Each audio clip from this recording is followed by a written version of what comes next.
Hello, folks. My name is Day Shellmeyer. I'm the director of the UT Tyler-Longview Small Business Development Center. And thanks for taking time out of your busy day to join us today. I think everybody who's on is going to come away with this with some very interesting information. And hopefully it's something that you can apply to your small businesses and open up new markets and new opportunities for you to increase your revenues and make more money. And so I'm first going to give you some information on the Small Business Development Center. Hold on one second. First, I'd like to thank our sponsors for this webinar. As you can see, we've got some great stakeholders and partners in our region who are wonderful. They support the Small Business Development Center and help us with all of our efforts to bring economic development to our area, economic impact, helping small business owners grow their businesses and entrepreneurs start new businesses. As you can see there's a great list of our sponsors.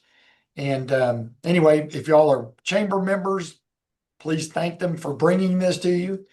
A lot of your economic development corporations locally are doing a lot of great work to bring more jobs to your regions, and they all deserve to be appreciated and thanked. So first thing I wanted to do, I just wanted to lead off, give you a really quick overview of what the Small Business Development Center does and how we operate and how we can help your small business, and then I'll hand it over to Henry. First, I'd like to tell you that we've had a lot of accolades here. We're located in Longview, Texas. We were named Small Business Development Center by the SBA last year. We're doing a lot of great work. We nominated 2 of our client businesses for Small Business Administration Awards this past year, and both of them won awards. Bear Creek Smokehouse, a lot of y'all here locally know who they are. We got Family-Owned Business of the Year. And ARPCO Valves and Controls out of Kilgore won Woman-Owned Business of the Year. This is unprecedented for a Small Business Development Center to have 2 nominees and 2 winners. And then our Senior Business Advisor, Virgil Connor, he has been with us for 21 years. He won the State Star Award, which there are 4,000 SBDC business advisors across the country. 60 get this award every year, and we have one right here in our region. He does great work. We have 2 other business advisors. One is Brandy Flanagan. She is also the mayor of Gladewater, Texas. So she's a real public servant, does great work. Melissa Cosper is our other business advisor. Again, we're all former entrepreneurs, former small business owners. So we know what it's like to be in the crucible of entrepreneurship, and we know what we're doing. We've seen a lot. We can help a lot of people start small businesses and grow or fix their business if something's going wrong. I'd also like to point out Melissa Hauk is our administrative assistant. When you call here, the first person you'll talk to is Melissa, and Melissa is the one that organized this entire event. So couldn't have done it without her. She's been fantastic. So when you call to become a client of the SBDC, thank Melissa. So let's get started. So the mission of every SBDC is to provide at no cost business advising and consulting services to help small business owners and entrepreneurs start and grow sustainable businesses. And our service area here at the UT Tyler-Longview Small Business Development Center, we serve Gregg, Harrison, Marion, Panola, Rusk, and Upshur counties. And we have offices, our main office is in Longview. We have satellite offices in Marshall, Jefferson, and Henderson. So we are in the counties that we serve. Here are the things that we do. We literally help entrepreneurs start businesses. We help small business owners grow their businesses. And I'll give you a couple of examples of this so you know exactly what I'm talking about. And we help small business owners who are having problems. We help them fix their businesses. All those bullet points are things that we do. We don't loan money, but we work with a lot of local lenders. We can help you put lender packages together, introduce you to local lenders. If you're having difficulties with marketing and sales, we can help you with those things. There's a lot of things that we can do. We've worked with companies in every industry, and we've just about seen it all. And just when we think we've seen it all, somebody walks in the door and we have to learn a new industry, but we have a lot of research tools too. So how do we do this? People always ask us, why are you free? How can you be free? And what do you do? We're part of a nationwide program. We're grant funded by the Small Business Administration. There's 1,000 of these centers across the country.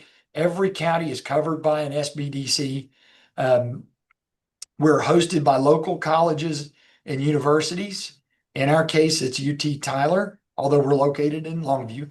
There's an SBDC in Tyler. There's one in Mount Pleasant, Paris. We're dotted all over the place. We cover different areas, and if you're in our 6 counties, you'll be working with us. And like it says here, we're all of our SBDCs are staffed by entrepreneurs and small business owners. So we've been where you are. State of Texas also provides matching funds. So that's how we can do this for free. We're the best kept secret in town. If you're an entrepreneur or small business owner, there's no reason why you should start a business without talking with us.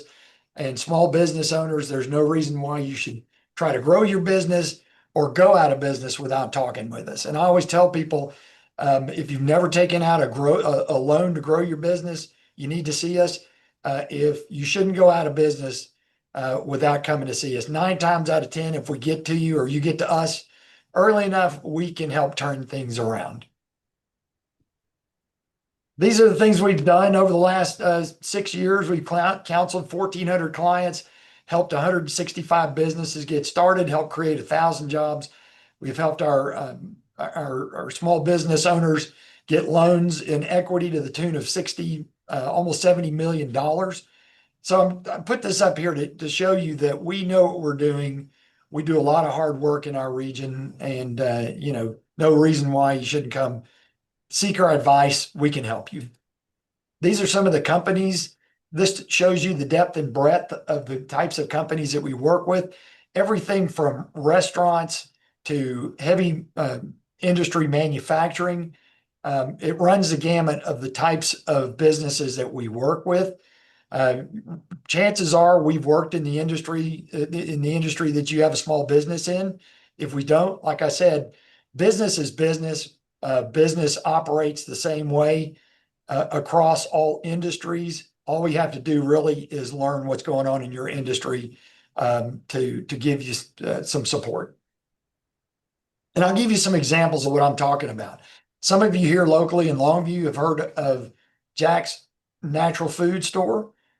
Jennifer Moore is a second generation owner of Jack's. And you may remember she'd been in a small building, a former Dairy Queen on the loop, and she needed to grow her business. She was bursting at the seams. She came to us and said, I need some capital to buy some property and build a new building and to expand. And we helped her put her business plan together, all her financials, her package, and we introduced her to lenders. She went out there, procured a loan, built her building, and she's in this wonderful new spot now. And we work with her quarterly to look at her books and different things like that to make sure that her ratios are in order and all that sort of stuff. Next one is a startup story. This, if you've been to Marshall in a while, there's a brand new brewery named Rugenbach. I met this. He worked in the administration at LeTourneau University. Had never been an entrepreneur before. Met him at a Rotary meeting, and I gave him my card. He called us up, and we literally stepped him through the entire process of how do you start a business? How do you write a business plan? Should I be a sole proprietor? Should I be an LLC? Helped him answer all those questions. We worked with his lenders. He got a loan, and he's up and running. If you ever get to Marshall, you need to go in there and have some of his beer. It is delicious. So you're probably wondering, how can I get to the SBDC? How can I become one of their clients? It's quite easy. You can go to our website. You see the web address right there. On the home page, there's a red button that says Business Assessment Survey. Click on that button, fill out some information, answer some questions. The questions give our business advisors sort of a heads up on what you're trying to do so they can be prepared when you walk in the door. Once you submit that survey, Melissa, our administrative assistant, will be calling you on the phone to set an appointment with one of our business advisors. That's how easy it is.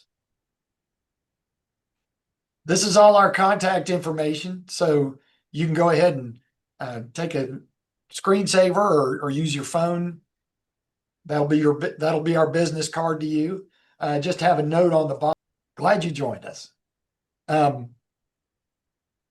So without further ado, let me take a sip of water and introduce our speaker.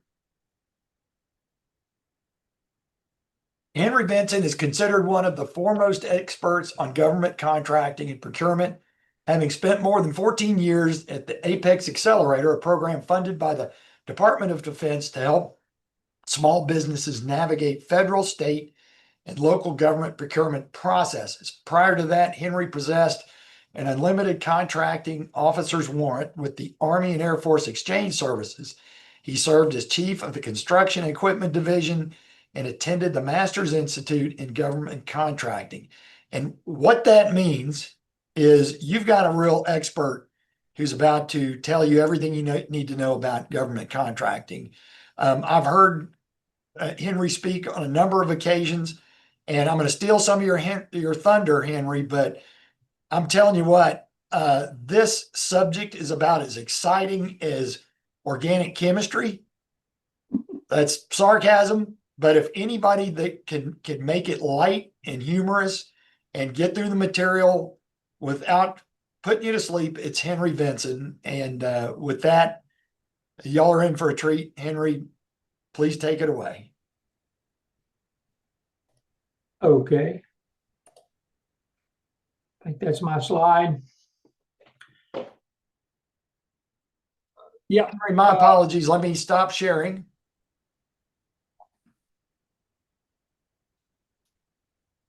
Is that I'm going to change slide. You tell me if you see it change. Ooh.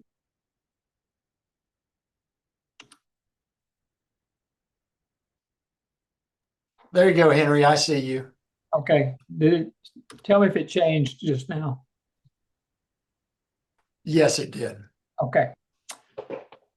Well, golly, thank you, Mr. Shellmeyer. There's nobody else. The reason they're SBDC of the year is because they're doing things nobody else is doing. I mean, I think it's just that simple. All the SBDCs are great. I mean, I used to work for the SBDC when I first retired from the federal government.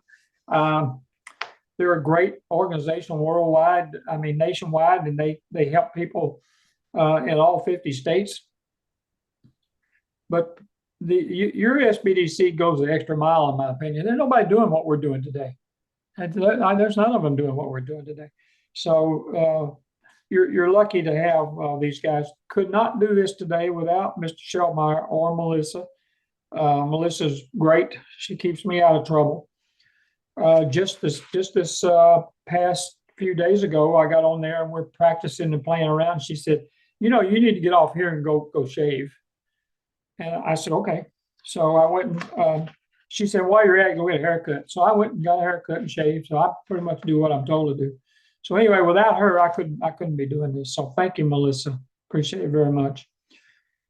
Yeah, I've been doing this. I told somebody I've been doing it 100 years. What I meant to say was it feels like 100 years. So I've been doing this quite a while. I'm retired from the Army and Air Force Exchange Service.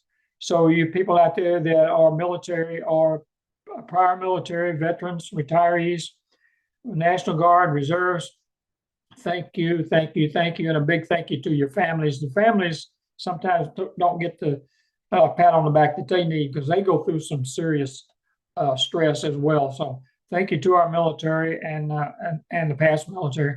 Also, first responders, can't leave them out. Our cops, our fire department, and our EMS people. Thank you, thank you, thank you. I don't care if it's you or if somebody in your family or somebody you know.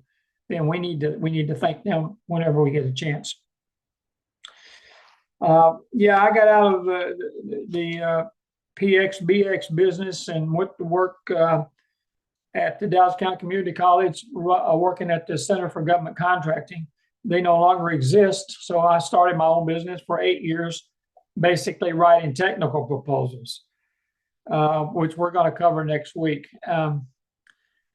Yeah, technical proposals. I was a slender man and had a full head of hair when I started that, and about 8 years later, I decided to retire, and the Cross Timbers Procurement Technical Assistance Center screwed that up, and I worked almost 14 years for those folks. And then I retired from the University of Texas at Arlington. That's who the contract is with for they call them APEX Accelerator now. Not sure what that means, but we'll talk a little bit more about that later.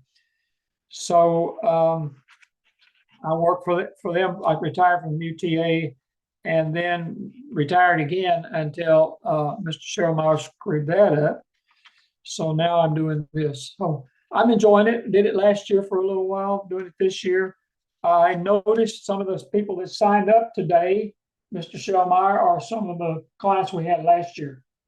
So I won't mention their names, you know, April, Scott, some of you, I won't mention your names. So anyway, good to see you again.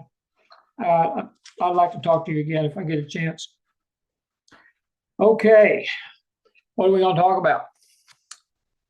Well, we got a lot to discuss, and I don't want you to be overwhelmed with this because I'm a believer that nobody knows everything there is to know about government contracting. So don't think that you're going to, because this don't sink in the first time, that you're going to, you're missing out. This is about doing it on a regular basis.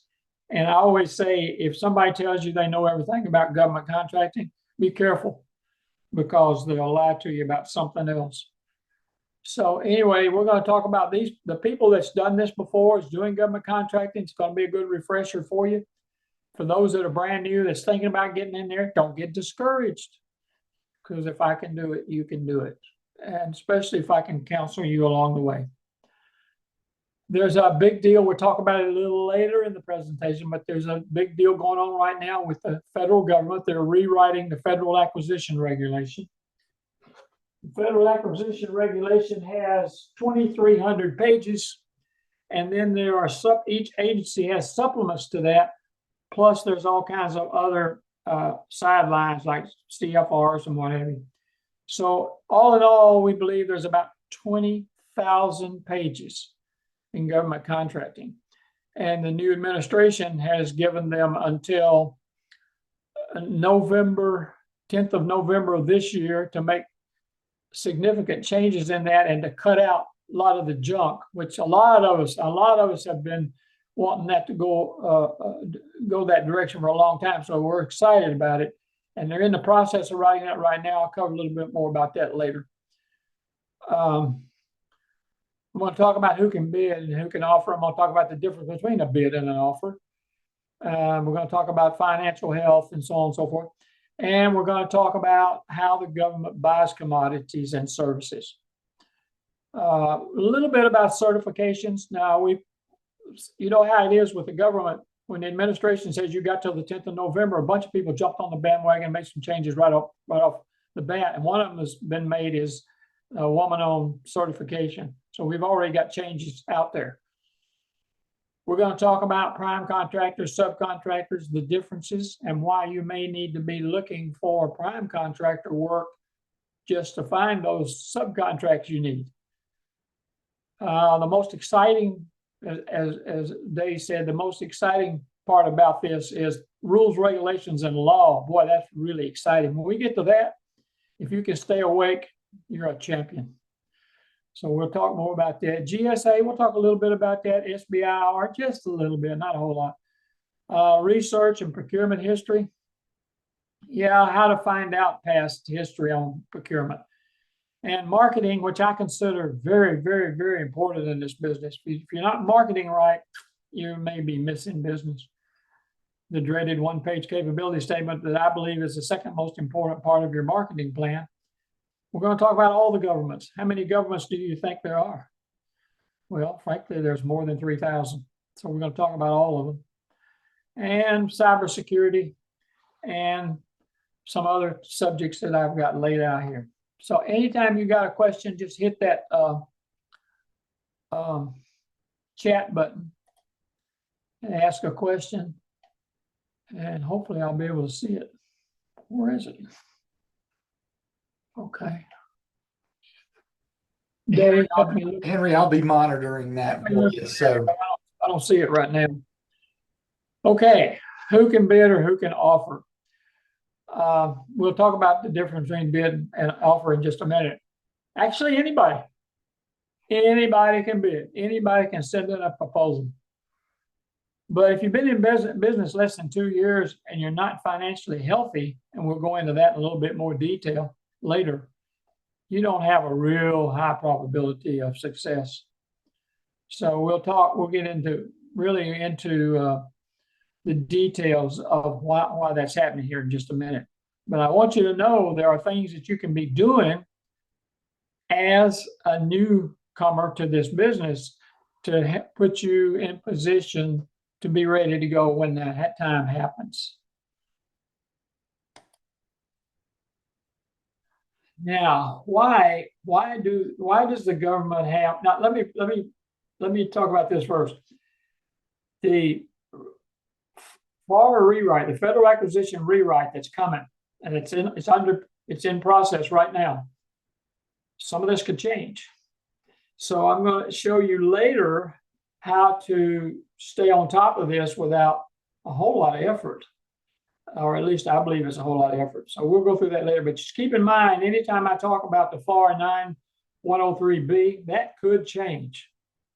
All these FAR programs, they want this thing cut back so that it's easier and more simple to use. I really believe they're going to do it because the only change we've had since the 20s and 30s, believe it or not, was the FAR Part 15 rewrite back in '98.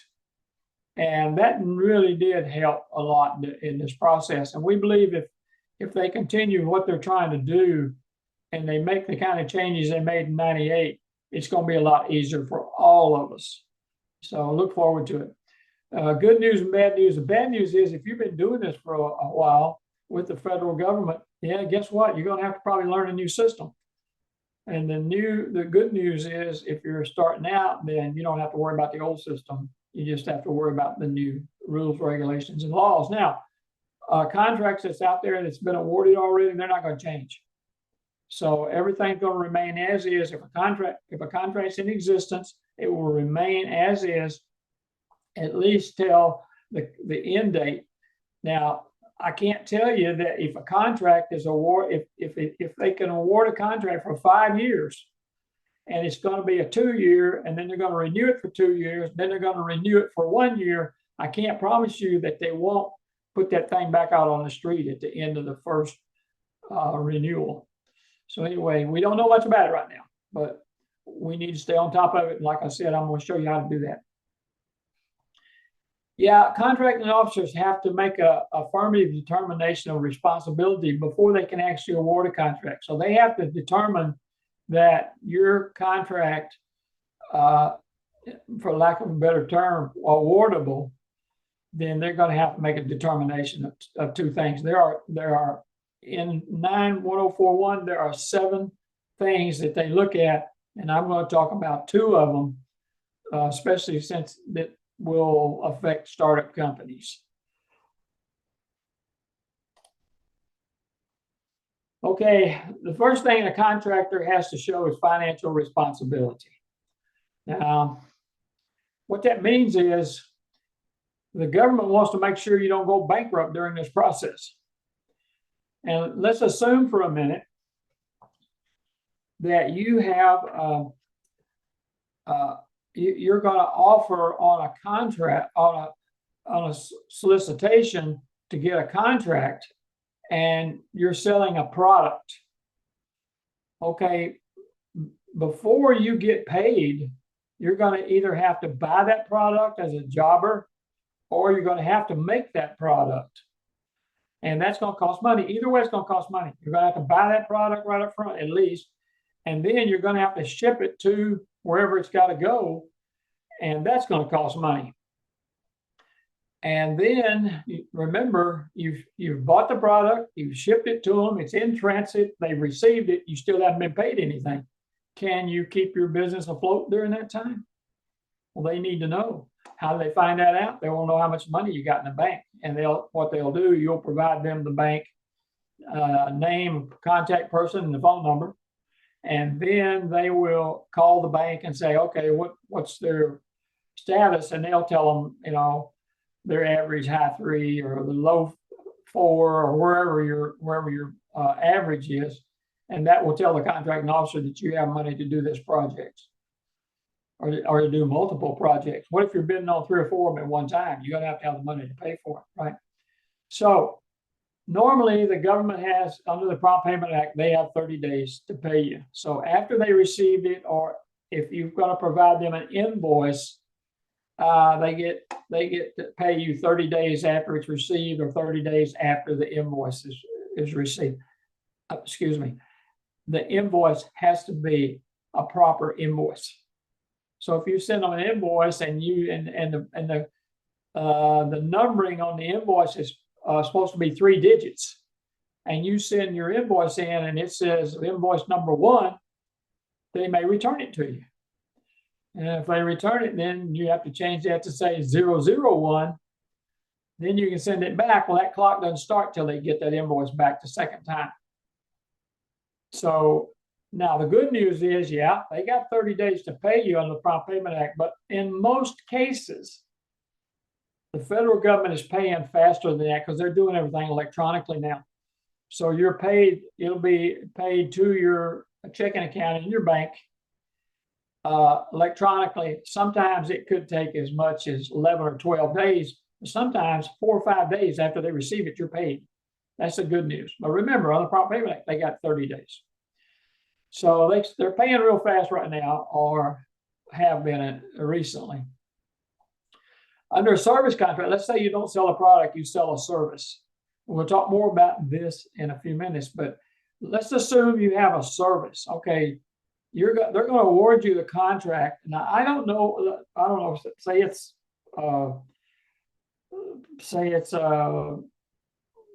you're going to perform a medical service. Maybe it's a VA contract, and you're going to have some nurses that's going to make house calls for VAs or VA veterans or whatever. Then if you submit that invoice, remember, you're going to have to work for 30 days before you submit the invoice. So there you are now. You've had to hire some people, you're paying them a salary, you've had to buy some equipment probably, and you haven't even started work yet, and you have money going out. So then you go to work, you perform the service, you don't invoice until the end of 30 days. So here you are, hired all these people, and they've worked 30 days, plus you probably paid them something before they work, and they still haven't been paid. You submit the invoice. It takes them 3 or 4 days to get the invoice. And then when they get the invoice, they say, okay, you screwed up the numbering system. They send it back to you. See, the clock don't start ticking until they get an invoice that satisfies the requirements of the contract. So if I'm talking too fast, slow down, right? So in any event, they have to make sure that you are financially responsible before they award you a contract. And it can take, and if you take a construction project, if it's a healthy construction project, you could be paying out money for 3 or 4 months before you ever see any money. So that's one of the things they're going to look at. So what else are they going to look at?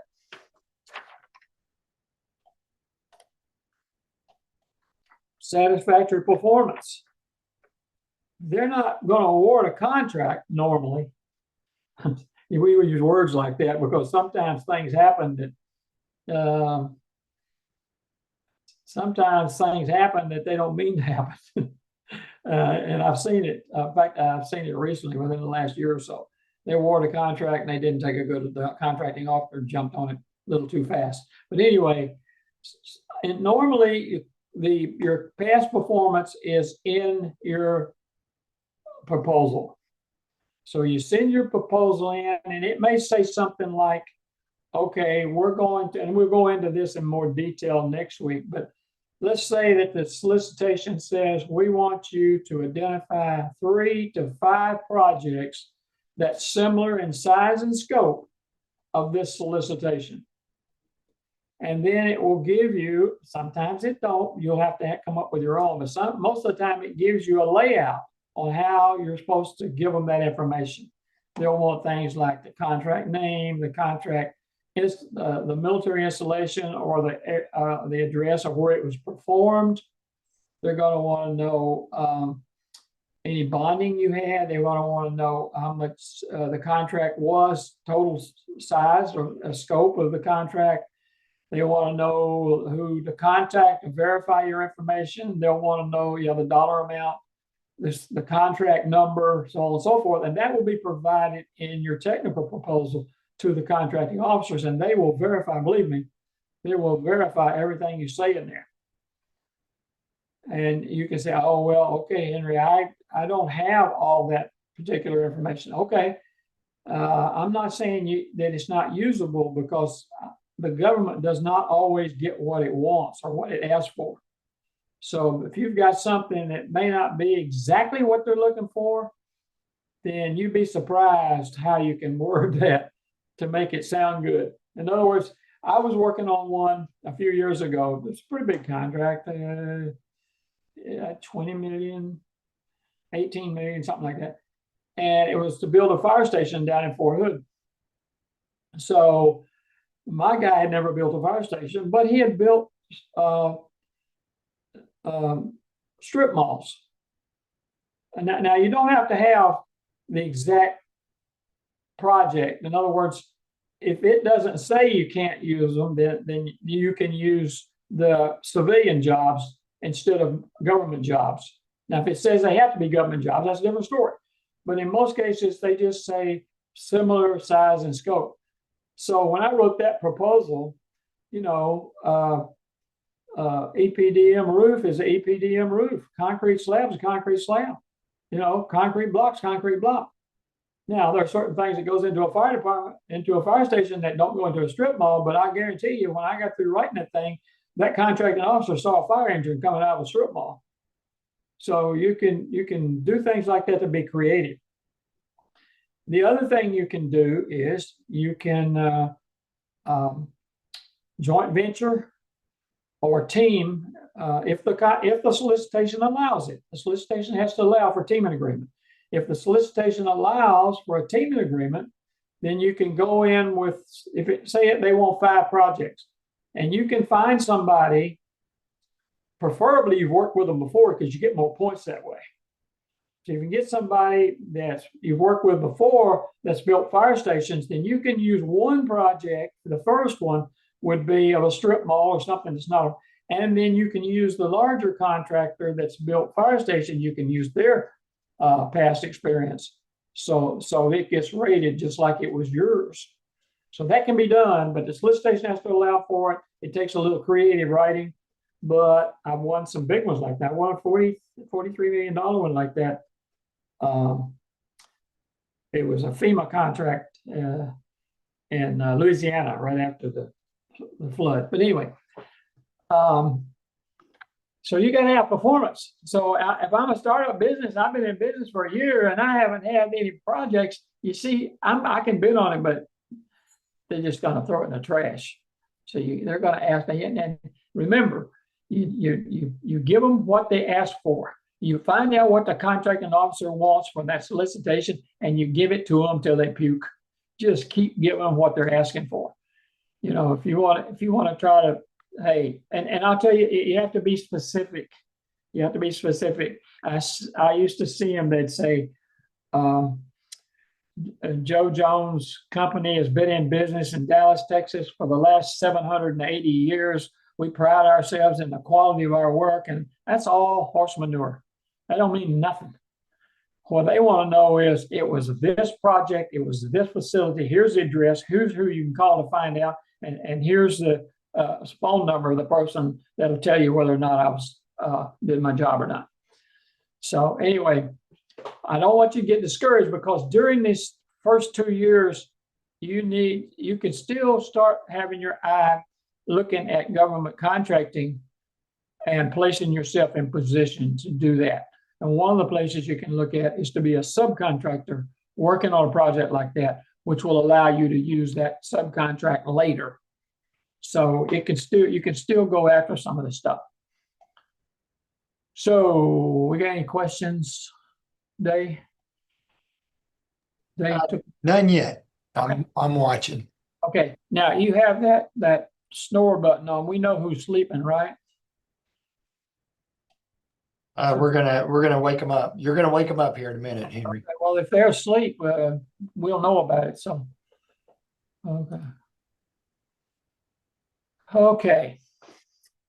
Let's just confuse everything here. Contracting officers will assign for a service contract a letter to identify what kind of service it is. And that's called a product service code, PCS. And we are going to, I've got a list of those in here. I put them on a slide so you didn't have to download them, but we'll talk a little bit about that on the next slide. And the commodity, they're going to call it a commodity. You and I might call it a product. We might call it a supply, but they're gonna identify whatever it is and assign a number to it. Those numbers from 10 to 99. So I use over here A to Z. I use Y as construction. It's just they consider construction a service contract. Now I don't like it. And for you construction guys, I noticed I have some construction guys on here, so I'll probably use them as the example. There's as much difference in construction and a service contract as there is a commodity contract and a service contract, but they lump construction in the service. So we have two of them. We have Y and Z in the construction business. Y is construction and Z is maintenance, construction maintenance. So over on the commodities, they're going to assign a number. Furniture is 71. I give that as an example. So why is that important? Well, if I'm going to market and look for, and I'm going to talk a little bit about marketing here in a minute. If I'm marketing and I want to look at, I only want to see furniture solicitations, I can enter that number in my search and supposedly it will just bring up the furniture. Henry? Yes, sir. I apologize. We do have one question. It says, how would delivery services fit into the service part of that? Oh, good question. It's a good question. A lesser person would be intimidated with that question.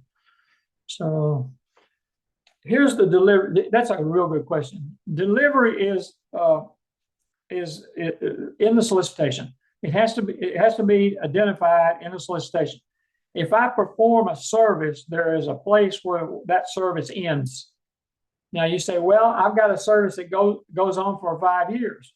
Yeah, but at the end of the month, usually you'll say at the end of the month, even though it's ongoing, you can bill up through the end of that month. Now, if you've got a service contract where it has different portions in there that end before the month's up, you can identify those and you can bill at that time. That's a good question. I'm glad you brought it up. So yeah, if it's a service contract, you have to read the solicitation. It'll tell you, read it, and then after it's awarded, the solicitation actually becomes a contract, right? So you read the contract and it'll tell you, okay, this is ongoing. It's like a construction project. You bill usually at the end of the month up until to what you've done, and you identify what you've done on your invoice and then you submit it. And then they got 30 days to pay. Good news is they're paying usually less than 10 days. So that's the way that works. Good question. Excellent day. Okay. See if I missed anything. I wanted to cover back under bids and offers. There's two things I want to cover. One is bonds. If it's a large service contract, you know, into the millions of dollars, they may want a bond to guarantee performance. If it's a construction contract over $100,000, I think they raised it to $350,000 now. They're going to want a bond. So what's a bond for? Well, in construction especially, they have a it's called, a lot of people call it a bid bond, although it may not be a bid, it may be a proposal or a proposal bond. Now, what does that mean? If I buy a bond, it's going to be 20% of the FAR, the Federal Acquisition Regulation. It's got to be within 20% of the or 20% of the estimated cost of the contract, and then it becomes the actual bid price or offer price. So it's 20% of the price of the contract. And what that means is after the contracting officer awards a contract, and for whatever reason you back out before you start working, then the contracting officer goes to your bond company and says, they backed out, get me somebody that can do this project. So they will suggest another company. Contracting officer will go through the same jump over the same hoops as they did before by looking at responsive offers and see if this company has a past experience and the financial capability, and then that company will do the project. The other two parts of the bond is the payment bond. If I'm a subcontractor and don't get paid, then they call the bond company pays them. Now, that sounds real simple, but it's not that simple. The first thing the general contractor is going to say if you're a subcontractor is they didn't perform like they were supposed to. Then it becomes a real problem. But anyway, that's the purpose of the bid of the performance bond is did they perform? If they did, then they have to be paid. Then the other bond is the performance bond. It says I will be finished by such and such date. And if they don't finish, then the government goes in and terminates them for default. And the bond company then sends in a company to finish the project. What I want you to know here is if you get a bond and that bond is cashed in on any of those three things, you're probably not ever going to get another bond. So it's pretty serious. So the other thing I wanted to, and how do I get a bond? I'm asked that all the time. How do I get a bond? Well, there's two ways to get a bond. Well, actually there's three, but I'm not counting one of them. You can go to an insurance company and get a bond. Don't do that. Don't do that. Because they're just going to go to a bond company and put a fee on it, get the price and put a fee on it. Now, if you get the contract, that's not a problem. But if you don't get it, then you're going to have to pay some stuff out of your pocket. So, but if you get a bond and you get the contract, then they're going to pay you for the bond. The government's going to pay you for the bond. So there's I mean, if your brother-in-law's an insurance company and you got it in, I mean, I can't. It's hard for me to sit here and say don't do it. But the other thing I wanted you to know is there are companies out there that are brokers.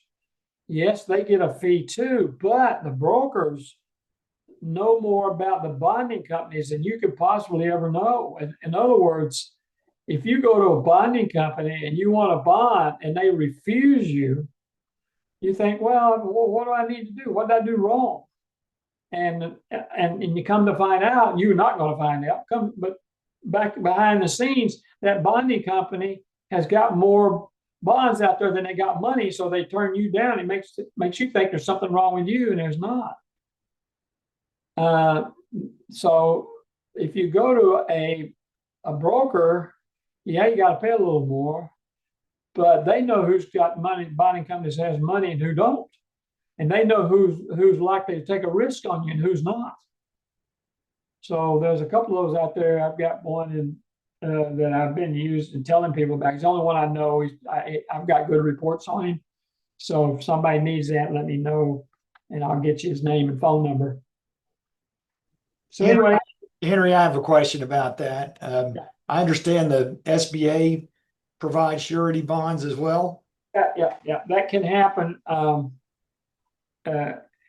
If it's under a certain dollar amount, you can go to the SBA, and if everything works out with your credit and everything, they'll provide you a bond.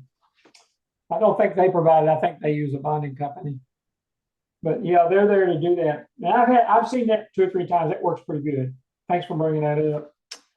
Okay. See if I missed insurance. Okay, insurance. Look,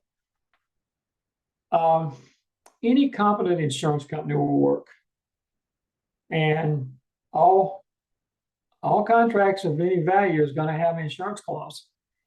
Now, what I suggest you do. I'll probably talk more about this next week. But what I suggest you do is you copy and paste that part out of the solicitation and email that to your insurance company to make sure that you're covered on it. Because what happens is I may have a blanket or an umbrella insurance company that I use, and come to find out this solicitation has a little different requirement in it than my blanket insurance company.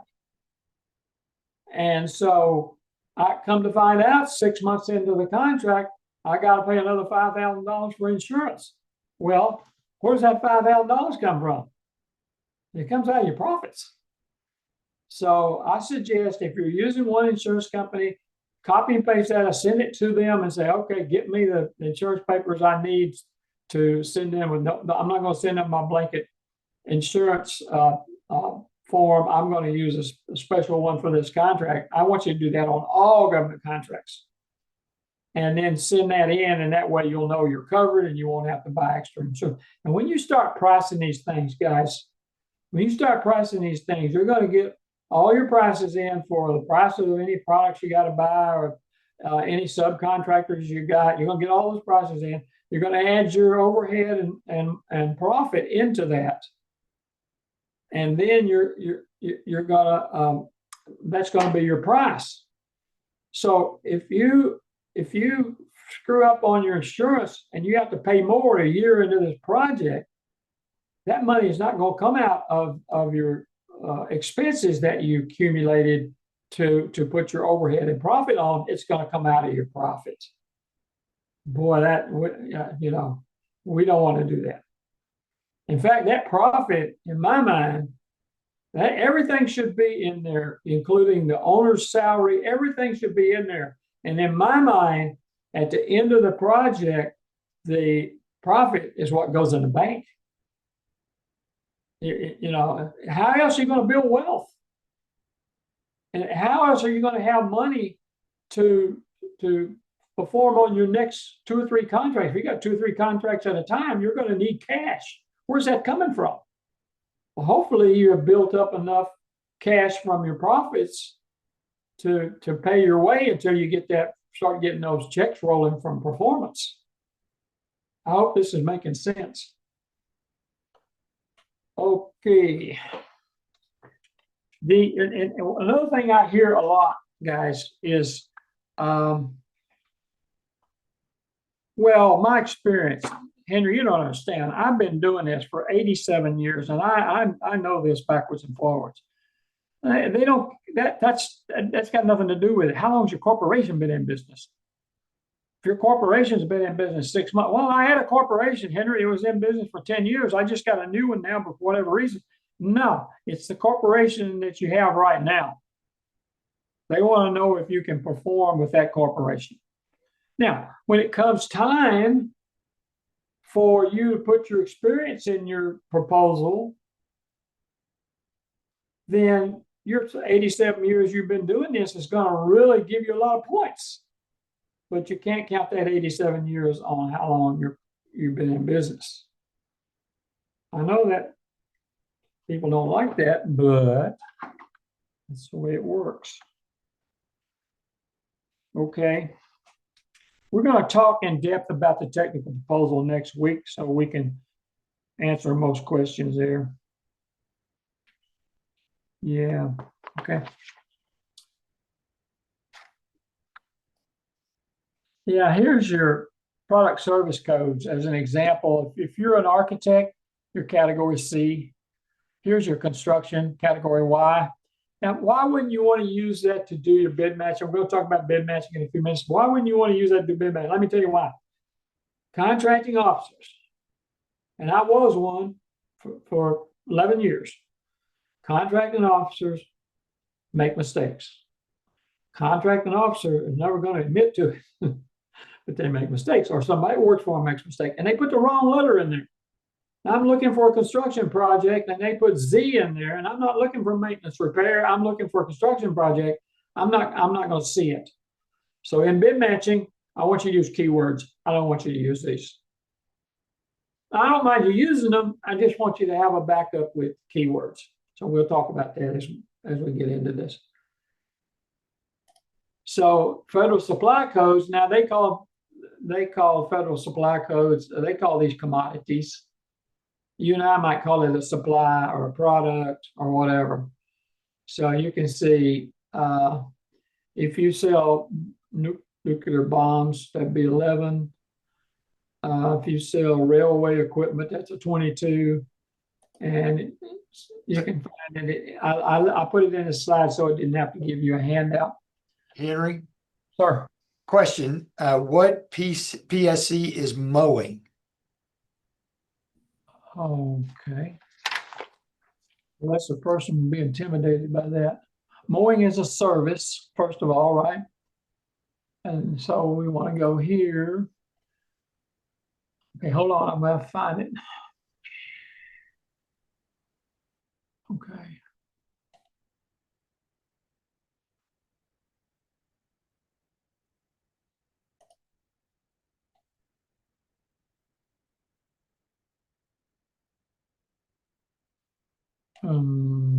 Probably 99 cleaning. Okay, real fast, I'm going to tell you it's a 99. That's why I don't like using these things, Dave. Yep, 99, miscellaneous. Now, that's why I don't like using these things. Everything they don't know what to do with, they lump in 99. So you see, if I use 99 to find this under bid matching, I'm going to see everything. The example I like to use is if I use Y for, I'm going to find construction, but I'm also going to find maybe miss something. But yet, if I use the keyword construction, I'm going to find construction paper. So keywords, keywords, keywords, they're important, and that's what we should be using. So, yeah, I don't see any others that would fit. Okay, same thing with NAICS codes. I don't like using NAICS code for searching for marketing. I don't like it. And the reason I don't like it is because, yeah, contracting people make mistakes. They'll use the wrong number. So I don't mind you using it. We'll go into how you can use it here in a few minutes, but I don't mind you using it. It's just that some of these, not only do they make mistakes, some of these industries are like 99. You know, there are 1,170 industries in NAICS codes. I guarantee you there's 4,000 or 5,000. So they're lumped into other things. So, yeah. Did I answer your question, Dave? I think you did. Okay. All right, let's talk about SAM, System for Award Management. Let me see if I missed anything. Okay.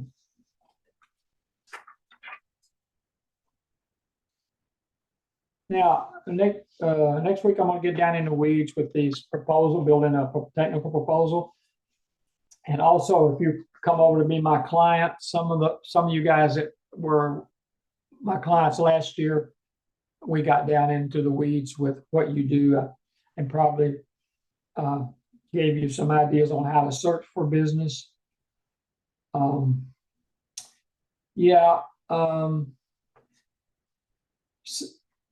SAM, System for Award Management, is a database of databases. I'll say it again. System for Award Management, or SAM, is a database of databases. There's no office called SAM. There's no employees at SAM. You can't call SAM and talk to somebody because SAM don't have any employees. It's a database. It's managed by GSA. And if you want to talk to somebody about SAM, you call the Federal Help Desk. Now, Federal Help Desk, I think, does a pretty good job, or they were doing a pretty good job. I've used them several times when I was with the PTAC, when I was working for Cross Timbers, and they were real good, very helpful. But also remember, the Federal Help Desk helps with a lot of other agencies and a lot of other programs. Henry, Sir. Quick interruption. Got another question. We always have our cage code saved on a file, but it is difficult for us to search for opportunities via cage code on a monthly basis. Is this next week's session? No, but why don't we make it this week? Cage code. Look, guys. Let me tell you what cage code is before you. Let's see if this explains it. Cage code is managed by Department of Defense, or Department of War now, right? So the Department of War does business with businesses overseas. So in order for them to get paid, they have to be in SAM. So the Department of War establishes a cage code for everybody, but it's mainly to be used for businesses that's overseas. So I don't really want you to use your cage code for marketing or any of that stuff. I want it visible. I want it on your one-page capability statement. I want it on your website. I want it on your LinkedIn. I want it where everybody can see it. But it's not a tool, I don't think, for bid matching. Now you're provided UID, right?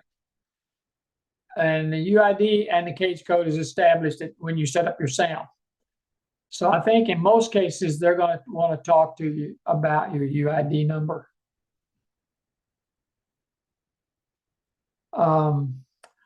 Let me go. Thank you, sir, was the comment. Okay. I think that confuses everybody because cage code, they think, hey, that's important to me. Well, it's important to you because if you don't have it, your SAM is not going active. And if your SAM is not active, you can't do business with the government. So cage code is important. Let me explain that comment. Maybe I shouldn't have said that. So SAM is used, like I said, it's a database of databases. And the last thing that contracting officers look at before they award a contract is SAM. And why do they do that? Well, as you may know, your bank routing information is in SAM. The federal government cuts no more paper checks. Never say never, but certainly Department of War does not. But most cases, 99.9% of the time, they do not cut paper checks. They pay you electronically. If your SAM is not active, they cannot see your routing number, so they can't pay you. So if I'm ready to award you a contract and your SAM is not active, yeah, you're there, everything's done, except it's not active. Contracting officers can't get in there if it's not active, so they go to the next guy and award a contract. And remember, contracting officers have no emotions. If you don't qualify, you don't qualify. So that's why the SAM has to be active and your bank routing information is so important. And your SAM can't be active if you don't have a cage code. Does that make sense? All of a sudden it became important, didn't it? So anyway, yeah, I want you to have your cage code and have your UID, but in bid matching, I want you to concentrate on keywords. And it's not an easy process. And I've got it in my notes here to talk about. I think I'm going to talk about it now since I'm already brought it up. Bid matching is a way of finding stuff to bid on. Just that simple. Now, the word bid, I'm throwing the word bid around because I haven't got to it yet, but I'll be talking about the difference between a bid and a proposal here in a minute. But regardless whether it's a bid or proposal, I have to have a way of finding those. So there's a mechanism out there called bid matching. There are companies out there that have civilian-owned companies that does bid matching. The APEX Accelerator over here, the organization I used to work for, that it was called a PTAC when I was there, Procurement Technical Assistance Center. They're now called APEX Accelerators. There are 95 of those in the United States, and just like the SBDC is or SBA is, they have 95 contracts with 95 different locations around the country, and they take in so many counties. So the one and they're with, just like SBDC, they're with colleges or universities. So the one for North and East Texas is called Cross Timbers APEX Accelerator out of UTA. UTA has the contract to operate the 70-something counties in North and East Texas. They have a bid match service. Now, that bid match service, they were charging $300 a year. I don't know. Some charge for it, some don't, and I don't know if they are not. But if you become one of their clients, which you probably will, they'll tell you how much it costs. And that's when you establish your keywords. Now, in most cases, exceptions to every rule, in most cases with your keywords, you're going to identify the announcement, not the solicitation. In some cases, you'll see the solicitation. In some cases, you'll see everything. You got everything right there that you see that you can offer a price on or whatever. But in most cases, you're seeing the announcement, and that's what your keywords are targeting. So now, do you want to do business with the state and local governments? Because if you do, and you want to do business with the state and local governments nationwide, there's over 3,000 governments. And some clients want to do everything. That's fine. I don't have a problem with that. But just remember, if you're trying to do business in 3,000 governments, you're going to be busy, busy, busy, busy. So in a lot of cases, they'll do business with, clients will do business with federal government, and you can do business with the Metroplex. There's a number for Metroplex, which includes Dallas, Fort Worth, Plano, so on and so forth. But you identify what you want to, it will search whatever you want to search. So you got your keywords in there, and it says, okay, keyword found this. And you read, it gives you a description of it, and you say, yeah, this is me. This is what I want to do. I can do this. I've done it before. So you sign up right online, right there from your bid match. And when the solicitation comes out, they'll email it to you. Now, let's assume for a minute, and what I've been telling my East Texas clients, especially those that are just starting out, I don't want you paying anything. I don't want you paying money out, because even if you started bid matching tomorrow, it may be a year before you actually see a paycheck coming from the government, because it takes months. It may take 2 or 3 months for this thing to come out. It may take you after you bid on it, it may take a month or 2 to award it. You have to perform, so on and so forth. So what I want you to do, if you're just starting out, is don't spend any money unless you have to. And if you want to bid on federal contracts and isolate them just to East Texas, you can do that on SAM, free. So, and you say, yeah, but Henry, I want to do business with the Longview Chamber of Commerce or Longview Police Department. Okay. I can show you, and I've been showing the clients how to find those in your area without paying for bid matching. So it's a management decision you have to make right now on what you want to do. If you want to try to do business nationwide with all the government, fine. I can show you how to do that. There's companies out there you can go to other than Cross Timbers, although Cross Timbers had a pretty good price for what they did. Now, it's a database and you manage the database. They don't manage it for you. So if you let's say you put the keyword in construction and you get an announcement saying there's a construction project going to happen, federal contract in downtown Longview. Okay, I want to bid on that. So let's better yet, let's say I want to be a subcontractor. So I have to set my bid matching up as a subcontractor as if I was a prime contractor so I can see all these projects. So this thing comes out, whether I'm a prime or sub, it's irrelevant at this point. I want to see it. And if I'm a subcontractor, I can go back to SAM and I can see who's bidding on this thing. They call it the interested vendors list. I can go to the interested vendors list and I can see everybody that's bidding on it. So that's when I send everybody on that interested vendors list my one-page capability statement. Well, Henry, I don't have one. Well, if you're my client, you're going to get one because that's really a really important document for marketing and for your future. And I always say it like this. A one-page capability statement is the second most important part of your marketing program. You say, well, what's first? Your face. Your face. If you can go to different events around town, I don't care if it's a Chamber of Commerce meeting or wherever, you get to know people, they get to know you, they get your card, you give them your one-page capability statement. Let me tell you a story. And I was really impressed. I was working for the SBDC in Dallas. This goes back a long time, Dave. Cat was working upstairs in accounting. That's how long it's been.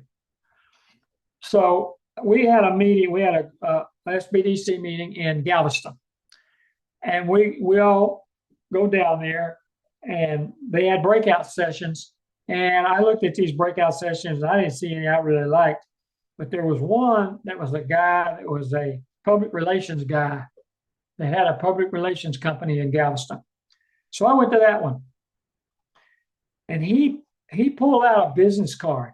And it was ragged, it was dirty, it was torn. And he said, this is my first business card when I came to Galveston in the 60s. And he said, I would go anywhere that would would let me speak. He said, I was a member of the Chamber of Commerce. I attended every meeting. I'd go to school board meetings. I'd go anywhere and I'd hand out my card. He said, I'm still getting calls from these cards I handed out in the 60s. And I thought, my lands, what would people do if they had a one-page capability statement? They would use that to call you from now on. So I show you in my counseling how to get those one-page capability statements in the right hands so that companies are chasing you instead of you chasing the companies. So that's part of the marketing. When I get to that section, I can buzz over that, but that was in here for me to talk about. So, yeah, we're okay. Mr. Shellmeyer, UTA required a 50-minute break. A 10-minute break, 50-minute break. Yeah. 10-minute break after 50 minutes. Do we want to break or do we want to keep going? I think we ought to just keep going if that's okay, unless you need to take a break. Somebody just posted, this is great information. So thank you. Yeah, let's just let me know, Henry, if you need to take a quick break. If it's okay with you, we'll keep going. If they need to get up, go to the restroom and get a drink of water, they can do that whenever they want to. So, yeah, that's pretty good. This is the kind of thing you got to know if you're going to do government contracting. Now, don't get discouraged because there's a lot of information here. There's a lot of stuff going on, and you learn from this stuff not by me. You learn from this stuff by doing. And my job, the way I see it, is to get you doing. So, yeah, you're going to make some mistakes, and God forbid they're financial mistakes. But this is part of building wealth. This is building wealth. If you're doing this for any other, I don't know what else you'd be doing this for. But if you want to build wealth, this is a fine place to build wealth, to do a little extra business. Now, I don't really want you to think that you should do all your business plan in government contracting. I'm telling you right now, it's not wise. In fact, we've been telling people for several years now, when I worked at UTA, if you're doing more than 30% of your business in government, you need to really be careful. And that don't mean you cut your government back to where it's a third. You increase your civilian, your commercial business to where you're doing a third in government. Does that make sense? So that's what we want you to do. This should be a supplemental income to your business. I had some real good clients that had this, that I think some of them is on here today. I shouldn't mention their names, but they were doing a fine job of this. Of the people I had last year were just excellent. The people I got this year are good too, though. Hey, Okay. Henry, I want to remind you of something you told me years ago. There's another comment that says, appreciate all the knowledge you were sharing with us. So Thank you very much. But a number of years ago, I introduced you to a company, and we were talking later, and you had said, you know, if this company would get into government contracting, what they do really lends itself to government contracting. Yeah. I can see them increasing their revenues by 20%. Yeah, I remember. And it, you know, again, do the math. If you're doing $1 million and you can increase your revenues by 20%, that's a $200,000 bump. To me, that's very worth it. Yeah. I remember that company. I know who you're talking about. Okay. Yeah. Well, you said you call me an expert. I'm not an expert. I'm just old. You know, I just been around a long time. That's all. I've seen it all. Okay. Commercial government entity. Let's move on. Okay, the dynamic small business search. Okay, if you're going to be my client, I'm going to be picking that apart. We want this thing perfect. It should be perfect in every way. Remember I said SAM is a database of databases. The dynamic small business search is a database, and it's part of SAM. Now, what makes this so great is it was created by the SBA for large contractors to find small contractors. Now, why? Well, because the large contractors are audited once a year by the SBA to see if they're following their subcontracting plan. You see, when large contractors bid on a contract, or I use that word bid again, we're going to get into that in a minute, but they bid on a contract and they submit with their bid a subcontracting plan which says, I'm going to use this contract is $50 million, 30 million of it's going to small business, 10 million of it's going to, well, it won't be that much, 5 million is going to woman-owned business, so much is going to service-able veterans, so much is going to minority, whatever. And then the SBA comes in once a year and see if they're complying with it. And if they're not, it's a contract violation. They're in default. It's just like the government put that in their contract. They put it in there, but it's part of their contract, and they can be terminated for default if they don't comply with it. So they got tired of hearing, SBA got tired of hearing, well, I couldn't find anybody. So they created the dynamic small business search. Well, now you know what they hear? Yeah, I found several companies, but their information was not complete. And of course, the SBA, they say, well, that's your problem. That's their problem. Well, the problem is the SBA's problem. You know why? Because this dynamic small business search is created at the bottom of SAM. It's the last thing. All the way through SAM, you say, when you finish, you say save and submit. Most of you remember this. You say save and submit. And if you hadn't finished it right, it won't let you go forward. You have to go back and fix it. So then when you say save and submit and it's right, it goes to the next section. Well, when you get to the end, it says save and submit. And when you click that, it says, congratulations, you're finished. No, you're not. because hidden down here in the corner, it says, if during this process you're determined to be a small business, you need to exit SAM and go to they call it the SBA profile.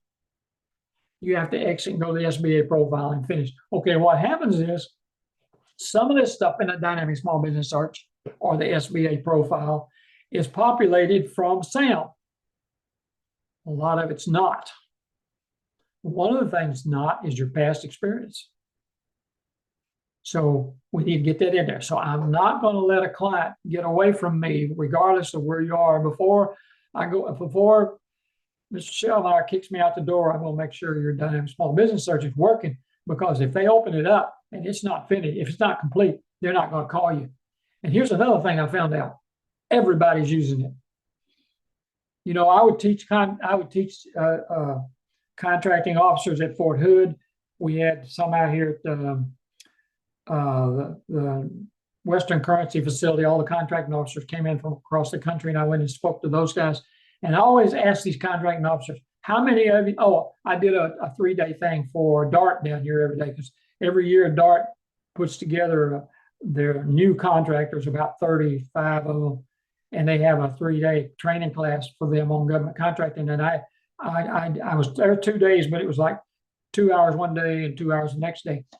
And so I would ask these people, how many of you using dynamic small business search? Every contracting officer raised their hand. So I asked the guy that runs contracting for DART, I said, where do you find most of your contractors? He said, dynamic small business search. So everybody's using this thing. Guess what? I've had two clients working at UTA that got a phone call from Israel. Guess how they found them? Dynamic small business search. Now, I don't know if they actually got a contract or not, but the point is, everybody's looking at this thing, and anybody can look at it. So I want that thing perfect, and we'll look at that. If I'm a client of yours, yeah, okay. Yeah, local certifications. People don't understand how important this is. I don't want those in there. Well, look, there's a place in the dynamic small business search for your local certifications. It gives contracting officers a warm and fuzzy that they are indeed awarding this contract to a woman-owned business if they've got other certifications, right? By the way, in these new changes that's coming out, Part 19 of the FAR, Federal Acquisition Regulation Part 19, is the certifications. They've already had a change in the women-owned business certifications. So we'll talk more about that later if we get time. Yeah, we're okay. So anyway, I want you to get these local certifications, even if you don't. I mean, I want you to use them to build wealth, to get some money off of. But if at least if you can get them, go for it. And let's add that to the dynamic small business search. Now, the Women's Business Council, that's this one right here. Now, unless they've changed, I'm going to say up front, it's been a while since I've talked to them, so they could have changed this, but if you go to them and you pay to be a member, right? If you go to them and pay to be a member, you get your Texas hub over here. You get your Texas hub with that certification. Now, that's good and bad, because they'll help you do it and all that stuff. The bad thing is, I heard through the grapevine that if you don't pay your dues, you lose your Texas hub. Whereas if you get your Texas hub by going on their website and applying for it, you don't. But anyway, I like the Women's Business Council because they help you with a lot of these other certifications. Yeah, I'm not going to go into these because I know that they're making changes right now. We know for a fact they changed the women. Something came out on it the other day about the women's business certification had its first change under the new administration. And I think what it was, though, they put in there that there's a higher dollar amount. Well, first of all, they're allowing set-asides to only award to women-owned business, and they're raising the dollar amount. That's what I think's happened.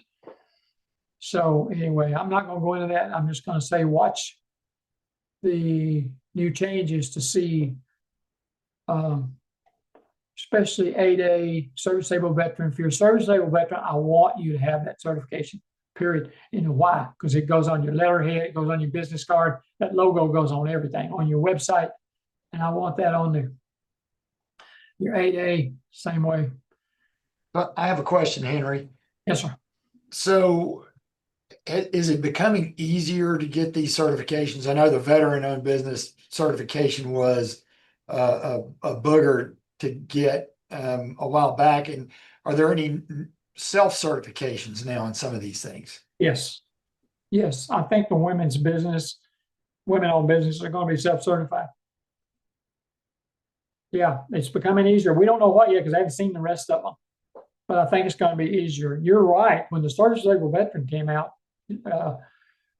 my boss, Gregory James, and I were the first two certified service-able veteran counselors. And after a year, we turned it back in. I know that's a terrible thing to say.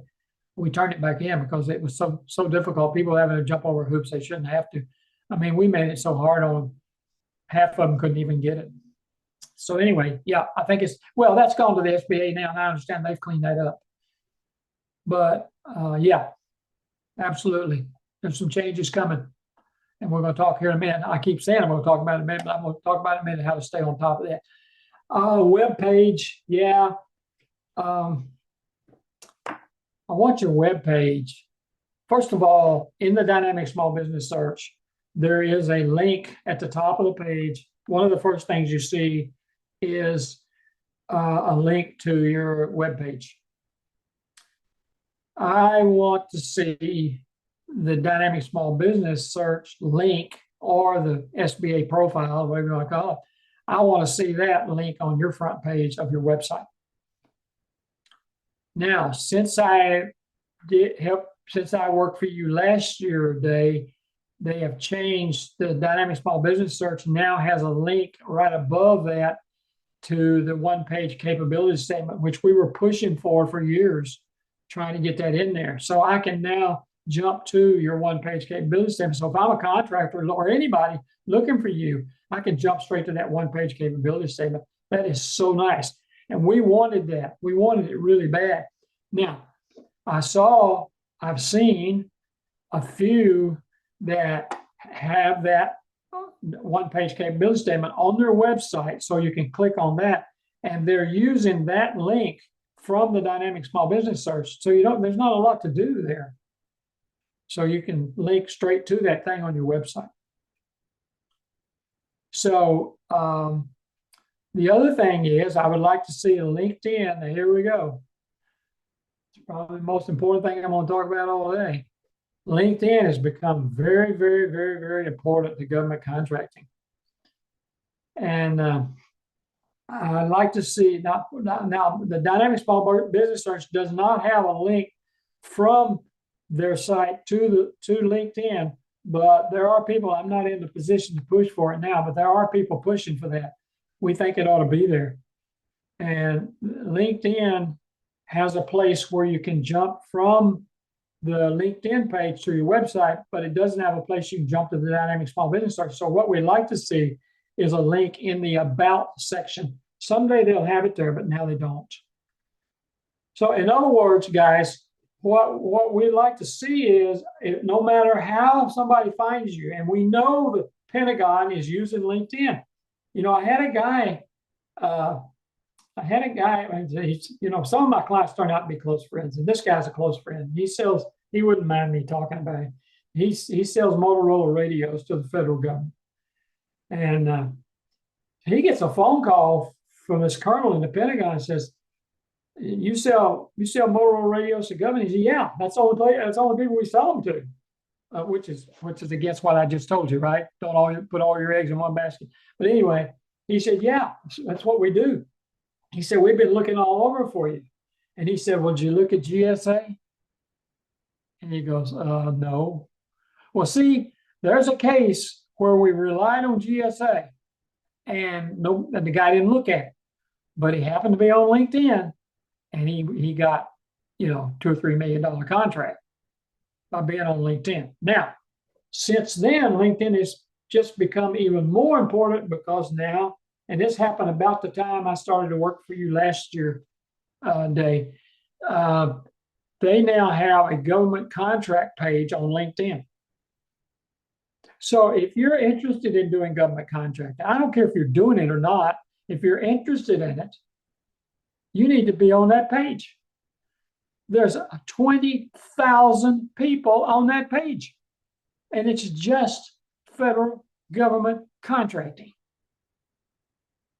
So let me tell you how important it is. There's a guy on there now. I said go to LinkedIn, I guess. There's a guy on there now on LinkedIn whose name is Stephen Koprince, Koprince, Koprince, Koprince. Stephen owned a law firm by the same name, nationwide law firm, they're probably still the largest law firm dealing with government contracting in the United States. He sold that company, but he's still on LinkedIn, and he's kind of doing the same thing I'm doing.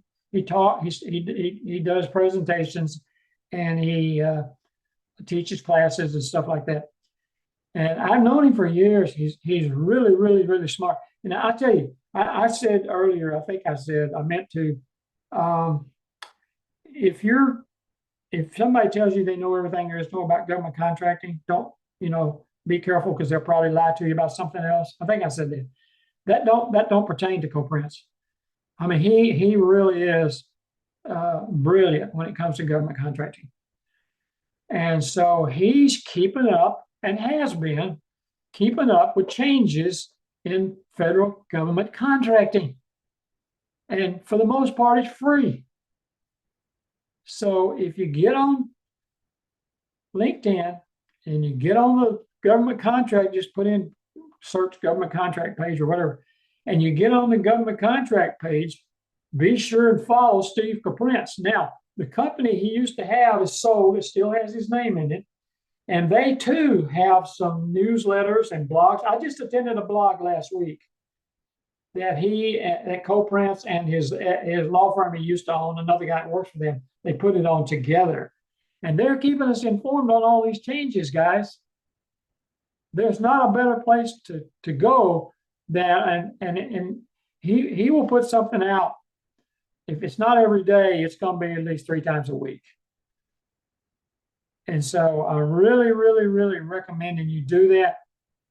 And like I said, I'm not asking you to spend any money, because I attended that blog last week and it cost me nothing. So Henry, he has a website as well. It's koprince.com, KOPRINCE.com, and he's got some government contracting handbooks. Is that he? Okay, yes. I'm sorry, I didn't know that. So, and he can be, but you can, like you said, on LinkedIn, he posts on a regular basis. Is that correct? Yeah. Well, if you follow him, it'll bing you when he posts something. That makes sense. So if you're following him, he'll know when he posts something. And I'm telling you, this stuff that's coming out. Look, the administration. Let's go to that. Talk about local contract. I don't want to go there. I can come back to that. I'm coming back to this. I got to go back 4 slides. Okay. I'm going to talk about this now. You got something else, Dave? No, I don't. Okay. This is what I've been talking about all 3. I should have had the slide up front, I guess. Revolutionary Fire Overhaul. It's called a RFO. Last summer, the Trump administration contacted the FAR council. There's a thing called the FAR Council. It's run by the Department of War. It contacted them and said, you do something about this crazy government contracting. Now, let me tell you how crazy it is. The things that's been changing in the federal acquisition regulation over the past 50, 60 years has been judges banging a gavel. If the judge bangs a gavel and it's different than what's been there, it becomes part of the FAR. That's how we've gone to 2,300 pages in the dang federal acquisition regulation since the 1930s. Now they did, like I said, they did a rewrite on FAR Part 15 in January of '98, and that was really helpful, really helpful. But they're doing this across the board. Now, what I'm telling everybody is, I meant to ask Co-Prince about this the other day, and I didn't do it. The entire FAR is affected. There's no question about it. But the three sections, they call them parts. The three parts that I would keep my eye on, of course, you're going to be trying to watch all of it, but the three parts you ought to keep your eye on are 14, 15, and 19. Because 14 and 15 are the seal bids and the request for proposals are negotiated, and part 19 is the certifications. So it looks like they're going to have the negotiation. Now they got to be finished with this rewrite by the 10th of November, 26. But I got to tell you, they've jumped on it so fast. A lot of this stuff's going to be finished way before that. They're already coming out with it. One came out right before we went live. We went live right before we went live. I saw one. It was about I made some notes on it. A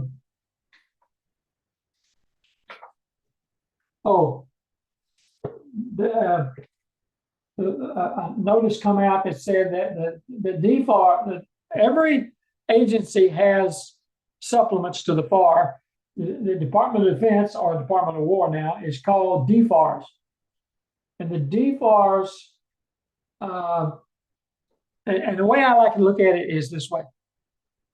I've been saying this many, many years, and nobody's questioned me yet. The DFARs can make the rules, regulations, and it is law. Federal acquisition regulation is law, because if you go to court, that's going to be what they use. If the government violates one of those paragraphs, that's what you're going to go to federal court. So what's going to happen is got off my train of thought there. They've been changing these paragraphs or adding to them, not changing them, but really they're making it more stringent. If you're going to change a paragraph to the FAR and you're an agency, you're making it more stringent. You can't loosen the requirements. Does that make sense? So they're making it more. In other words, if it says you got to do something in 180 days, you can go in and say, we're changing that to 170 days. You can't go in and say it's going to be 190. They have to make it more stringent. Now, the DFARs, people making the changes are 5, 6, 7 years behind. Can you believe that? So they came out with a thing just before we went live saying, okay, from now on, it's got to be done within 180 days. My lands, 6 months? Okay. I mean, that's an improvement, don't get me wrong, but you'd think it'd be within 30, wouldn't you?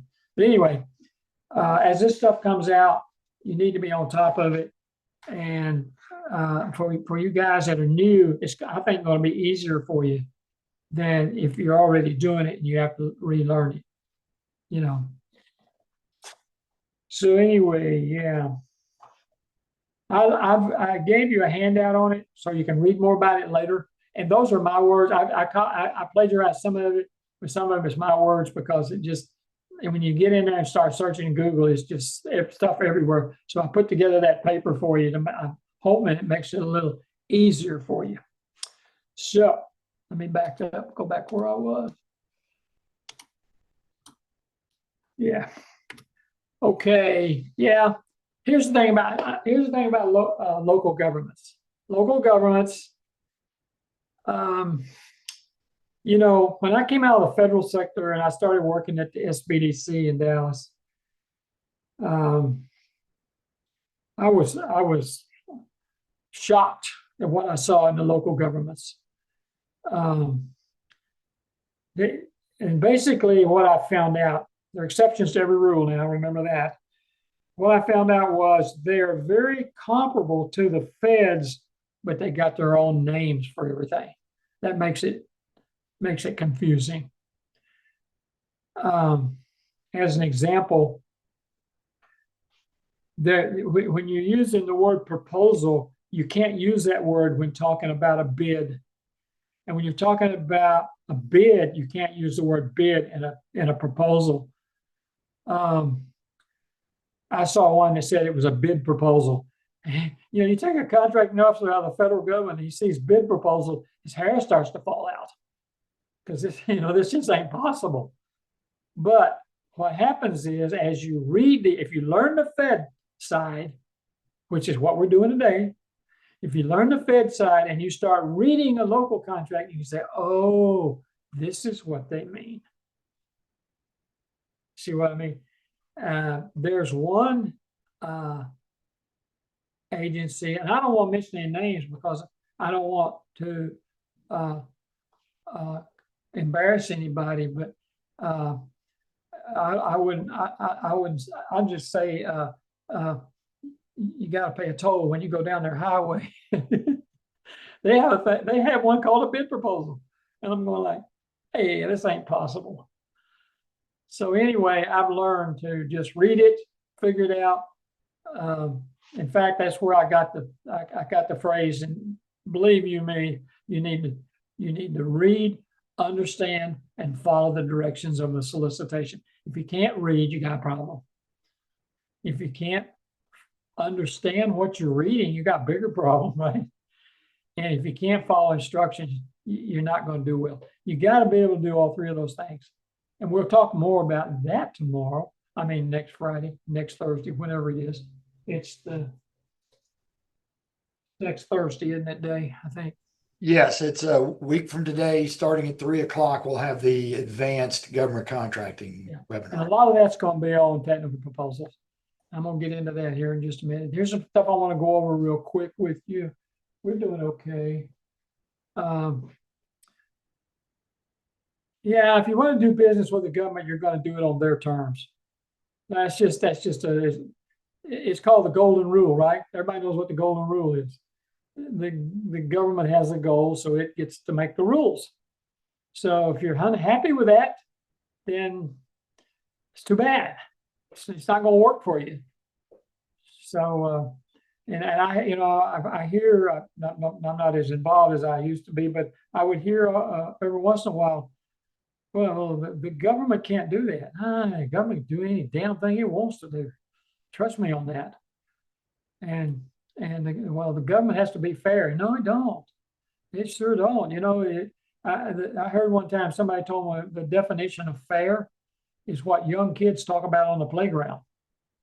And the government does not have to be fair. The government has to follow the rules, regulations, and law. If some of them are not fair, guys, they're just simply not fair.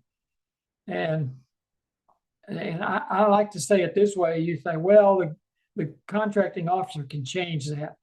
Look, the contracting officers are powerful people. And in fact, I went to the Masters Institute in Government Contract, and one of the attorneys up there in DC said that contracting officers are more powerful than a federal judge. And somebody says, how do you figure that? He said, well, there's no appeal to a contracting officer. You got one appeal. And if he says no, that's the end of it. In the government, you can go all the way to the Supreme Court. So there's little discretion in what they can do. And so what I like to say is a federal contracting officer has to have two things to change a rule, regulation, or law. They have to have authority, which they ain't got, and they have to have desire, which they ain't got. So if you're going to try to get them to change something, you're barking up the wrong tree. Okay. Did that generate any questions? Okay, now I'm going to really tell you some stuff to make your teeth itch. Contracting officer, I like to use construction as the example, but it works everywhere. I don't care if it's a product or if it's a service. Construction is a little easier to understand than some of this stuff, so I'm going to use them. Contracting officer has a unilateral right to make changes. They come to you and they say, okay, you're building this wall here. It's 80 feet long. It's 12 feet from that other wall. I want to build a second wall 10 feet on this side of it, exactly the same as that wall. And you say, no, it's not in my contract. It's not in the plans. It's not in the specs. It's not in the requirements. I don't have to do it. Yes, you do. You have to do it. Now, what happens if you don't do it? I'm going to talk about contract terminations here in a minute. I'll show you how they do that. They terminate you for default, or they can do it for convenience, but probably do it for default. What do you mean default? It's not in my contract. Let me tell you what's in the contract. A paragraph that says, I will do whatever the hell the contracting officer asks me to do, no questions. That paragraph's in there. So you got to do it. Now, where does the problems come in? The problems come in, I don't want to do it because it's going to cost me money.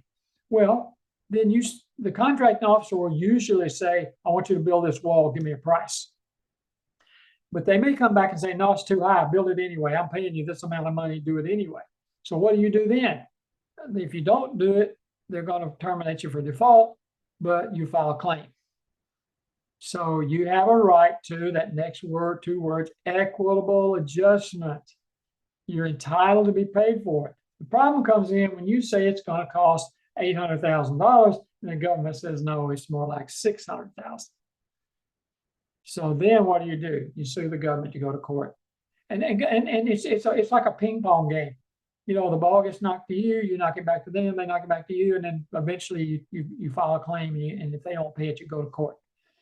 So, yeah, they have a right because it's in your contract. They have a right to come in your office and rifle through your desk, right? They sure do.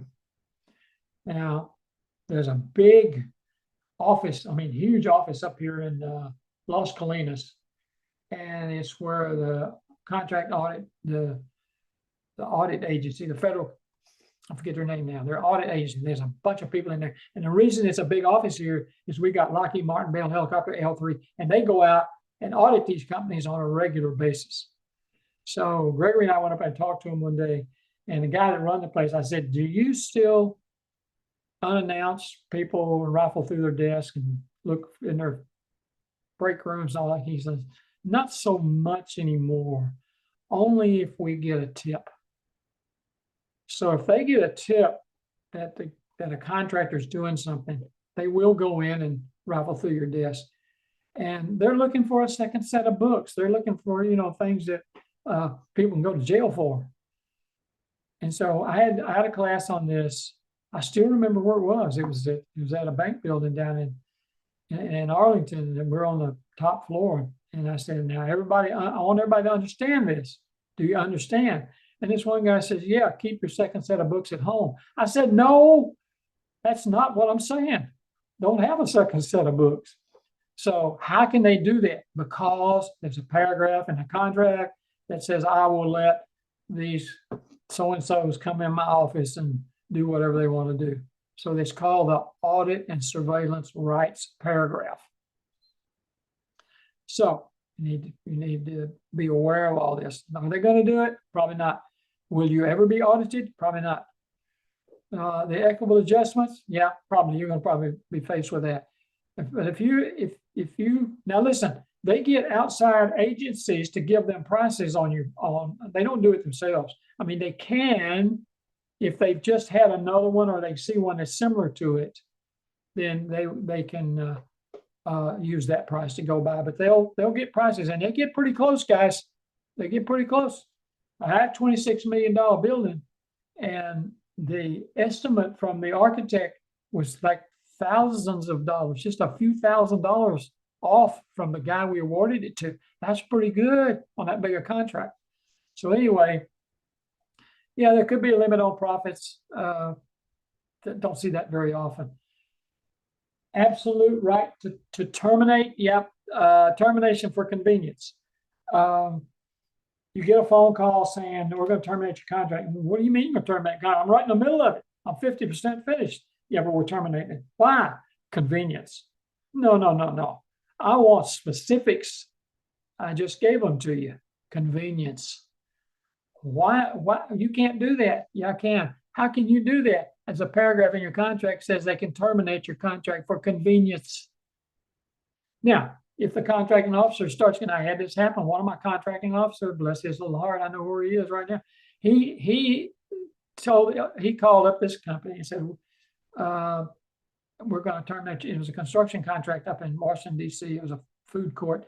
And he says, we're going to terminate your contract for convenience. And he says, what do you mean for convenience? He says, well, haven't you heard they're closing that base? He said, haven't you heard they're going to extend that for 2 years? That cost us a lot of money. Where he should have said was, I'm terminating for convenience. Well, give me the specifics. I'm terminating for convenience because the contract says convenience. That's all it says. Now, default is there's a paragraph in there that you're not, the contract says you'll be finished in 365 days. You're $400 days into the contract and you're not finished. I may terminate you for default for not completing it when you're supposed to. There's many other things for default.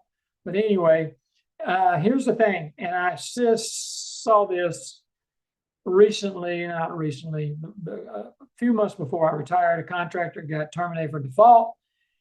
There's nothing she could do. I told her, call the contracting officer and ask him if he would convert it to current termination for convenience. He agreed to it. They terminated for convenience. She got paid for a lot of stuff she wouldn't have got paid for if it was default, because if it's default, come to the date that the contracting officer gives you, they cut it off. If you've bought something for that project, it's yours. And if you got employees, they're yours. Or if you termination convenience, they may give you 2 or 3 months to employees to find a place to work, and they'll buy anything you bought that goes with that project. And you turn around and bid on another contract, which you can't do for default. So you have to determine, make a business decision whether or not you want that converted to a termination for convenience. I hope I'm not talking too fast, but I'm watching the clock out of my corner of my eye here. You got a T-minus 10 minutes and counting. Right. Yeah. Okay. I don't know what to say much here. That this book on the left, Government Contract Reference Book. It's been a great book over the years. It's a fifth division. Oh boy. It's a 5th edition is the current one. And of course, I've got it in my hand right here. It's 515 pages. And it is a list of words and phrases alphabetically for federal government contracting. It is a great book. And I suspect it'll be thrown in the trash next year and a new one come out. But anyway, I'm not going to ask you to buy that book because it's probably going to change anyway. The FAR, or the Federal Acquisition Regulation, it has 2,300 pages. I'm holding that in my hand right now, both hands, because I can't hold it with one hand. No, I'm kidding. I'm holding it in my hands right now. I'm not going to suggest you buy that right now. I suggest if you want, go back and get last year's on eBay for $12. And it probably will be all you need if you're really going to get into this soon. I wouldn't order you one of them if I was you right now and hold on. We talked about that. Some agencies claim to be exempt from the Federal Acquisition Regulation. Here's 3 of them. That's my old organization in the middle there, PXs and BXs worldwide. Post Office and the exchange have similar rules, regulations. The FAA does as well. What is the difference? What makes these different than the other government organization? They have customers. They have customers, and their customers, in exchange, it's the military, but their customers, the exchange charges a profit for things you buy in exchange or the services. You know, they have the laundry barbershop, beauty shops, all that stuff, and vending and whatever. So if they follow the FAR, they're going to have to charge more for their product. Okay, so we know that now, right? But you can get their rules and regulations on their websites. Should, may, must, will, shall. Okay. You'll never forget this, I promise you. My definition, my government contracting definition of these words: should, may, must, will. Forget them. They're unimportant. I don't believe contracting officers would find you in default if it said you will do something and you didn't do it. That's my opinion. Shall. That word, what does that word mean? It means not negotiable. These others are negotiable. That's not negotiable. See, it doesn't say you shall not kill. I mean, it doesn't say you will not kill. It says you shall not kill, right? Actually, they changed that word to murder. But anyway, you see what I mean. All the laws, most of the laws in the federal government and state governments are written with the word shall. When you open up a solicitation, you can see that word shall 15, 16, 18, 20 times on a page. And what I'm telling you here is if it says shall, you better pay attention because it's going to cost you money. So I'd go through and I would draw a red circle. I've used a fine tip, red tip ballpoint pen, and I'd draw a square around that word shall. So when I went back later, I could see that that's important. Hope that makes sense. Shall, not negotiable. These other words are negotiable. Invitation for bid. Okay, I want to run this through you real fast. Invitation for bid is a public opening and not negotiable. An invitation for bid is a public opening and not negotiable. An invitation for bid is a public opening and non-negotiable. What then, he asks, is a request for proposal. It's not a public opening and is negotiable. Not a public open is negotiable. So you got an invitation for bid. They'll give you a time and a place you got to be there. If you're not there, they close the door. We all know why that is. And then they open them up. They list them all on an abstract, and they do a quick responsible check, and they award the contract. Usually whoever's got the best price wins. Request for proposal goes into an office, may open it right away, may not. I used to come back off Tuesday. I went out on Tuesday, come back on Thursday. I come in on Friday morning, it works. She'd say, Henry, you got 2 of them in there. Okay, I'll get to them later. Tuesday morning, I'm gone again. I come back. Henry, you got 3 of them in there now, you know. So we open them up, and then we say, okay, we're going to negotiate this one. And usually they negotiate the ones that are in sequence. In other words, you got 20 proposals. You're not going to normally negotiate with number 1 and number 10. You'll negotiate with number 1 and number 2, number 1, 2, 3, but you normally don't jump over somebody. So you call them up and you say, I want you to give me your, they don't use best and final anymore. I want you to give me, I'm going to call you back on Wednesday, and I want you to give me a price. I want you to review your prices and see if you can change it down. And so that's the way that works. We'll talk more about that next week.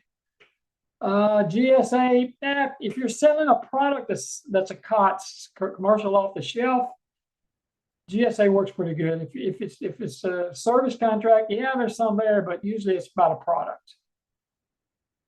And there's guys out there you pay to do it. I'm telling you, most people don't want to do this themselves. It's too complicated and confusing. They hire somebody.